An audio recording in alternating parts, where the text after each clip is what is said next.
اعوذ باللہ من الشیطان الرجیم بسم اللہ الرحمن الرحیم رب اشرح لی صدری ویسر لی امری واحلل عقدۃ من لسانی یفقہوا قولی۔ آج ہم شروع کریں گے کتاب التیمم، تیمم سے متعلق احکام اور مسائل۔ ارشاد باری تعالیٰ ہے، اور اگر تم مریض ہو یا سفر میں ہو یا تم میں سے کوئی شخص رفع حاجت کر کے آئے یا تم نے عورتوں سے مباشرت کی ہو، پھر تمہیں پانی نہ ملے تو پاک مٹی سے تیمم کر لو، بس اس سے اپنے چہروں اور ہاتھوں کا مسح کر لو۔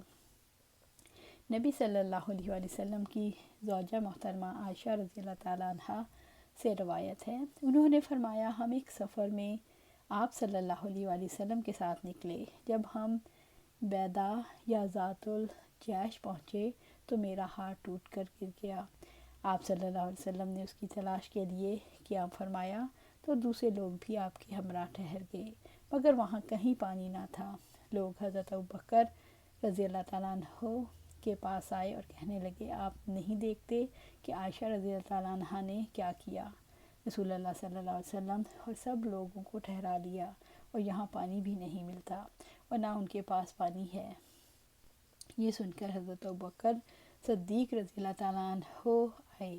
اس وقت آپ صلی اللہ علیہ وآلہ وسلم میری ران پر سر رکھے محو استراحت تھے۔ صدیق اکبر رضی اللہ تعالیٰ عنہ کہنے لگے، تم نے رسول اللہ صلی اللہ علیہ وآلہ وسلم اور سب لوگوں کو یہاں ٹھہرا لیا، حالانکہ یہاں پانی نہیں اور نہ ہی لوگوں کے لیے کے پاس ہے۔ عائشہ رضی اللہ تعالیٰ فرماتی ہیں، ابوبکر صدیق رضی اللہ تعالیٰ عنہ مجھ پر ناراض ہوئے اور جو اللہ کو منظور تھا برا بھلا کہا، نیز میری کوکھ میں ہاتھ سے کچوکے لگانے لگے، لیکن میں نے حرکت اس لیے نہ کی کہ میری ران پر آپ صلی اللہ علیہ وسلم کا سر مبارک تھا۔ صبح کے وقت اس بے آب مقام پر، یعنی یہاں کوئی پانی نہیں تھا، آپ صلی اللہ علیہ وسلم بیدار ہوئے تو اللہ تعالیٰ نے آیت تیمم نازل فرما دی، چنانچہ لوگوں نے تیمم کر لیا۔ اس وقت حضرت اسود بن حضیر رضی اللہ تعالیٰ عنہ بولے، اے آل ابوبکر، یہ کوئی تمہاری پہلی برکت نہیں۔ حضرت عائشہ رضی اللہ تعالیٰ عنہ فرماتی ہیں، جس اونٹ پر میں سوار تھی ہم نے اسے اٹھایا تو اس کے نیچے سے ہار مل گیا۔ مختلف روایات سے معلوم ہوتا ہے حضرت عائشہ رضی اللہ تعالیٰ عنہ کے ہار کی گمشدگی 2 مرتبہ ہوئی۔ اب یہ بات کہ ایک سفر میں 2 بار ہار گم ہوا بعد از قیاس ہے، اس لیے یہ ماننا ہوگا کہ 2 مختلف سفروں میں 2 مرتبہ ہار گم ہوا، جس کی تفصیل حسب ذیل ہے۔ ایک مرتبہ غزوہ بنی مطلق سے واپسی پر حضرت عائشہ رضی اللہ تعالیٰ عنہ کا ہار گم ہوا، جو انہوں نے اپنی بہن حضرت اسماء رضی اللہ تعالیٰ عنہ سے عاریۃً لیا تھا۔ اس مرتبہ انہوں نے خود ہی تلاش کیا اور اس وقت دستیاب ہوا جب لشکر کوچ کر چکا۔ دوسری مرتبہ غزوہ ذات الرقاع میں آپ کا ہار گم ہوا۔ اس مرتبہ آپ صلی اللہ علیہ وسلم نے ایک صحابہ کرام رضی اللہ تعالیٰ عنہم کو اس کی تلاش کے لیے بھیجا اور دوسرے لوگوں کو تلاش کرنے کے سبب اس میدان میں رکنا پڑا۔ طبرانی کی ایک اور روایت اس موقف کی تائید کرتی ہے۔ حضرت عائشہ رضی اللہ تعالیٰ عنہ فرماتی ہیں، جب میرے ہار گم ہو جانے کا واقعہ پیش آیا اور بہتان لگانے والوں نے جو چاہا کہا، پھر اس کے بعد میں دوبارہ کسی غزوے میں آپ صلی اللہ علیہ وسلم کے ہمراہ گئی، وہاں پھر میرا ہار گم ہو گیا اور لوگوں کو اس کی تلاش کے لیے رکنا پڑا، تو اس موقع پر حضرت ابوبکر صدیق رضی اللہ تعالیٰ نے کہا، بیٹی تو ہر سفر میں لوگوں کے لیے کوئی مصیبت کھڑی کر دیتی ہے۔ آخر کار اللہ تعالیٰ نے تیمم کی رخصت نازل فرمائی۔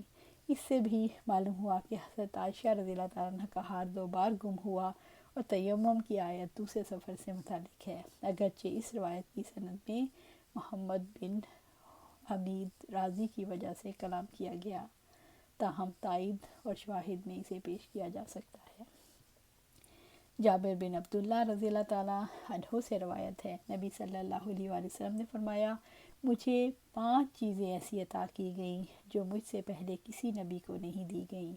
ایک یہ کہ مجھے 1 مہینے کی مسافت پر بذریعہ روح مدد دی گئی، دوسری یہ کہ تمام روئے زمین کو میرے لیے مسجد اور پاک کرنے والی بنا دیا۔ اب میری امت میں جس شخص کو نماز کا وقت آ جائے اسے چاہے کہ وہ نماز پڑھ لے۔ تیسری یہ کہ میرے لیے مانے غنیمت حلال کر دیا گیا۔ جبکہ اس سے پہلے کسی کے لیے حلال نہ تھا۔ چوتھی یہ کہ مجھے شفاعت کبریٰ عطا کی گئی۔ پانچویں یہ کہ پہلے نبی خاص اپنی قوم کے لیے مبعوث ہوا کرتے تھے، مگر میں تمام لوگوں کی طرف رسول بنا کر بھیجا گیا۔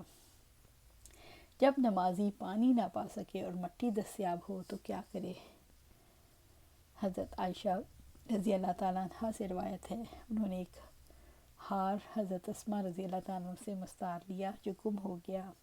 آپ صلی اللہ علیہ وسلم ایک شخص کو اس کی تلاش کے لیے روانہ کیا اور اسے مل گیا، لیکن لوگوں کو نماز کا وقت ایسی حالت میں آیا کہ ان کے پاس پانی نہیں تھا، چنانچہ انہوں نے ویسے ہی نماز ادا کر لی۔ جب انہوں نے آپ صلی اللہ علیہ وسلم کی خدمت میں شکایت کی تو اللہ تعالیٰ نے تیمم کی آیت نازل فرما دی۔ حضرت سعید بن حضیر رضی اللہ تعالیٰ عنہ نے حضرت عائشہ رضی اللہ تعالیٰ عنہ سے کہا، اللہ تمہیں جزائے خیر دے، اللہ کی قسم جب بھی تم پر کوئی ایسی بات آ پڑی جسے تم ناگوار خیال کرتی تھیں تو اللہ تعالیٰ نے اس میں تمہارے لیے اور تمام مسلمانوں کے لیے خیر و برکت عطا فرما دی۔ پانی اور مٹی دونوں چیزیں نہ پانے والے کے متعلق امام احمد بن حنبل رحمۃ اللہ علیہ کا موقف ہے، وہ ایسی حالت میں وضو اور تیمم کے بغیر نماز ادا کر لے، اس کی نماز صحیح ہوگی، اس کے ذمہ کوئی قضا وغیرہ نہیں، کیونکہ ارشاد باری تعالیٰ ہے، جہاں تک ہو سکے اللہ سے ڈرتے رہو۔ قرآن مجید میں ہے، اللہ تعالیٰ کسی کو اس کی طاقت سے زیادہ تکلیف نہیں دیتا۔ امام بخاری رحمۃ اللہ علیہ نے بھی اسی موقف کو اختیار کیا۔ اگر پانی دستیاب نہ ہو اور نماز کے فوت ہونے کا اندیشہ ہو تو حضر میں تیمم کرنا۔ حضرت عطا بن ابی رباح سے بھی اس کے قائل ہیں۔ حسن بصری رحمۃ اللہ علیہ نے اس مریض کے متعلق فرمایا، جس کے پاس پانی ہو لیکن اسے دینے والا موجود نہ ہو، وہ تیمم کر لے۔ اسی طرح ابن عمر رضی اللہ تعالیٰ عنہ اپنی اس زمین سے واپس ہوئے جو مقام جرف میں تھی۔ عصر کا وقت ہو گیا تو آپ نے وہی نماز ادا کر لی۔ پھر جب مدینہ منورہ آئے تو آفتاب بلند تھا، لیکن آپ نے نماز کا اعادہ نہیں کیا۔